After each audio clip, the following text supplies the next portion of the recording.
సంతోష్ రావే మొదటి దయ్యం. పోలీసులు నిజాయితీగా పనిచేస్తే అతనికి శిక్ష పక్క. కవిత మాట్లాడుతుంది. నిన్న కేసీఆర్కు ఉద్యమకారులను దూరం చేసిన దుర్మార్గులు. సీఎం రేవంత్ రెడ్డికి ప్రధాన గూఢచారి. కేసీఆర్ తినే ఇడ్లీ ఇన్ఫర్మేషన్ కూడా చేరవేసే స్పై. గద్దర్ లాంటి వాళ్ళను గంటల కొద్ది గేటు బయట వెయిట్ చేయించిండు. స్మగ్లర్లకు ప్రభుత్వం అంటే భయం లేకుండా పోయిందని వ్యాఖ్య. నిమ్స్లో చికిత్స పొందుతున్నటువంటి కానిస్టేబుల్ సౌమ్యకు నిన్న పరామర్శకు ఆమె రావడం జరిగింది నిమ్స్కి. ఇప్పుడు సంతోష్ రావు మొదటి దయ్యం అని కవిత అంటుంది. పోలీసులు నిజాయితీగా పనిచేస్తే అతనికి శిక్ష పక్కా అట.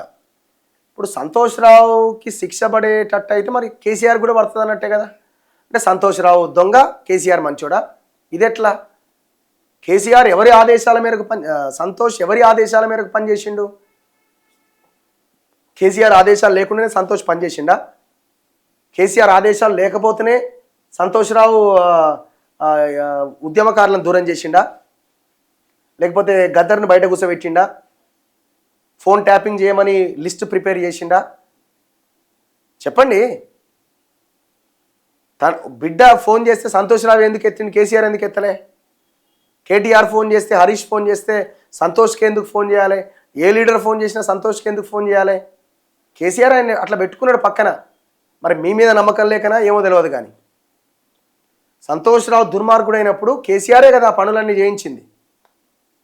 మరి ఇంత పెద్ద దుర్మార్గుడు కేసీఆర్ పక్కన ఉండి రాష్ట్రాన్ని నాశనం చేయడంలో కీలక పాత్ర పోషిస్తుంటే ఇప్పుడు మాట్లాడుతున్నారు మీరు. మరి 10 ఏళ్ళుగా ఎందుకు మాట్లాడలే? వాని పక్కకు తీసేయి ఫస్ట్ అని ఆ రోజున ఎందుకు మీ నాయనకు చెప్పే ప్రయత్నం చేయలే?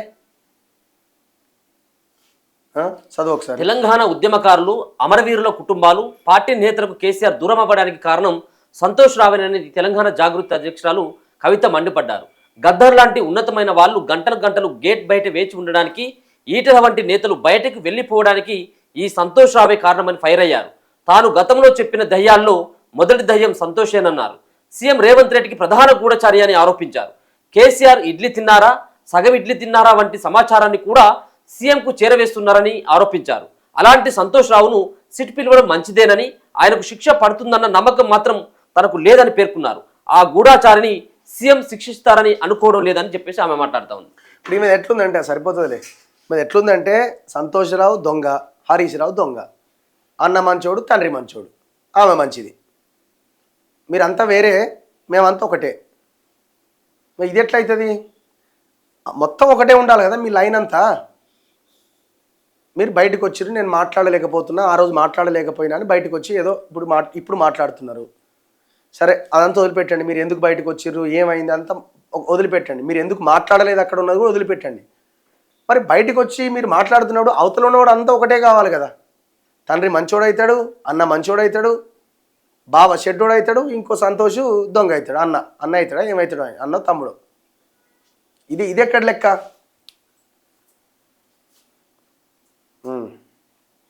వెంకటరెడ్డి గారు ఏదో అంటున్నారు. కార్పొరేట్ విద్యా సంస్థలు దోచుకుంటున్నాయి, నేనే విద్యాశాఖ మంత్రిని అయితే వాటిని మూసేయిస్తా. కోమటిరెడ్డి వెంకటరెడ్డి ఆయన మాట్లాడుతున్నారు. నిన్న సీఎం ఎన్ని నిధులు తీసుకెళ్తే నల్గొండకు అన్ని నిధులు తీసుకొస్తానని వెల్లడి. నల్గొండలో 8 కోట్లతో నిర్మించిన హై స్కూల్ను నిన్న ఆయన ప్రారంభించడం జరిగింది. కార్పొరేట్ విద్యా సంస్థలు దోచుకుంటున్నాయని కోమటిరెడ్డి వెంకటరెడ్డి అంటున్నాడు. నేనే విద్యాశాఖ మంత్రిని అయితే వాటి ముగిస్తా అంటున్నాడు. ఇప్పుడు విద్యాశాఖ మంత్రి ఎవరు? ముఖ్యమంత్రి రేవంత్ రెడ్డి. అంటే విద్యాశాఖ మంత్రి కోమటిరెడ్డి రేవంత్ రెడ్డికి శాతనైతే లేదు, ఒకవేళ నాకు ఇస్తే నేను మూసేయిస్తా అంటుండు. మరి రేవంత్ రెడ్డిని అడుగు, నీకు శాతనైతే లేదు, నేను అది ముగిస్తా అని. ఫస్ట్ మీరు మంత్రిగా నల్గొండ జిల్లాలో ఉన్నారు కదా, మీ జిల్లాలో మొత్తం నారాయణ శ్రీ చైతన్య కాలేజీలు మూసేయించండి. వాటి బ్రాంచ్లు మొత్తం తెరిచిరు కదా, మీ జిల్లాలో మూసేయించండి ఫస్ట్. ఆ పని చేయండి. ఈ మాటలు ఎందుకు చెప్తారు? ఇప్పుడు ఆయన రోడ్లు భవనాల శాఖ మంత్రి కదా. ఇప్పుడు ఈ రోడ్లు భవనాల శాఖ మంత్రి, ఉప్పల్ ఆ రోడ్డు ఉంది కదా ఫస్ట్, దానికైతే మంత్రి పని చేయి. ఆ ఉప్పల్ నుంచి ఆ మేడిపల్లి 8 కిలోమీటర్ల ఎలివేటెడ్ కారిడార్ రోడ్ బాగా చేయి తొందరగా. నువ్వే కదా మంత్రి. ఇప్పుడు ఒకవేళ విద్యాశాఖ మంత్రి అయ్యి ఉంటే ఏమనేటోడు, చేసేటోడా? అవుతుందా అది? మీ వల్ల అవుతుందా? ఎందుకు చెప్తారు ఈ మాటలు? అన్ని పొలిటికల్ లీడర్లే కదా. విద్యా సంస్థలు రేవంత్ రెడ్డి చేయడు, కోమటిరెడ్డి వెంకటరెడ్డి చేయడు, మీరు అంత ఒకటే. కార్పొరేట్ విద్యా సంస్థల ద్వారా డబ్బులు తీసుకుని ఎలక్షన్లో పోటీ చేస్తున్న బ్యాచ్ మీద అంతా రేవంత్ రెడ్డి అయినా అంతే. విద్యను మార్చేస్తా, విద్యను ప్రేమిస్తున్నాన రేవంత్ రెడ్డి ఏం చేస్తున్నాడు?